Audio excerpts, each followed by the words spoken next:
It's crunch time in reviewing your portfolio asset mix. What is your portfolio asset mix? That's the mix between Canadian stocks, US stocks, international stocks, bonds, GICs, and cash. Why is it so important right now? Just recently, we got a very, very important signal from the US bond market. The 2-year US Treasury crossed over the US Fed funds rate. Okay, what does that mean in English? What it says is that now not only are long-term rates going higher, but short-term rates are going higher, and both are signaling inflation. Inflation is becoming a problem. And historically, every time that 2-year US Treasury crossed over the US Fed fund rates, the US Federal Reserve raised interest rates.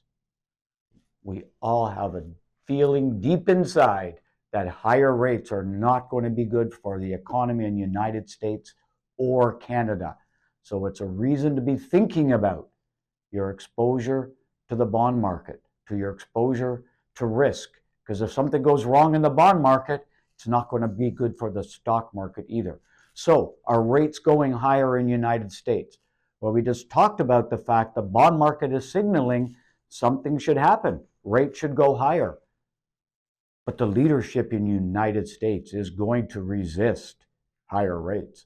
In fact, the leadership in the United States wants interest rates to go down. What about in Canada? Well, look, our economy has been teetering on recession in specific sectors, especially for some time now.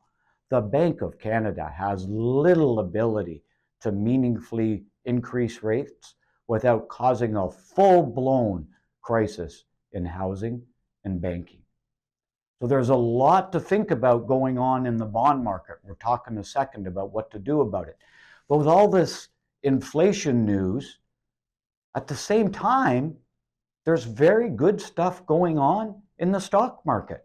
In the United States, we just had earnings, and the earnings were very strong. Not only strong, but broad-based across most of the sectors. When you look at companies, well, there's an IPO coming up from with SpaceX. You look at the earnings coming in from NVIDIA.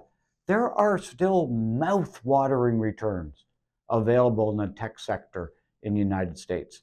On top of that, what do we know from all of history? Dividend-paying stocks are your best bet against inflation. Dividend-paying stocks are the best way to stay ahead of taxes inflation over time. So there's a real tug of war going on. There's some risk and concern geopolitically, we know that. We can see now clearly. I mean, we all knew that there was inflation problems in food and energy. I went and got a gas in my car yesterday on my way home from work. I was shocked at how much it cost. So we all know there's inflation. We've known it for some time, but the numbers are making it absolutely clear and impossible to avoid thinking about it and recognizing it and doing something about it. So what should we do about it? Review your asset allocation, particularly as it relates to how much in stocks, how much in bonds. And in your bonds, we're shifting from longer term duration bonds, from things like GICs to floating rate bonds. And floating rate bonds give the advantage of having your rate go up as rates go higher. So there's a lot to talk about. You don't have to do it alone. We have analytics to help you. We're happy to speak with you. Hey, if you found this video useful, please share it with others. They may find it useful as well. It's an important time to be engaging with the discussion about what your portfolio asset allocation is.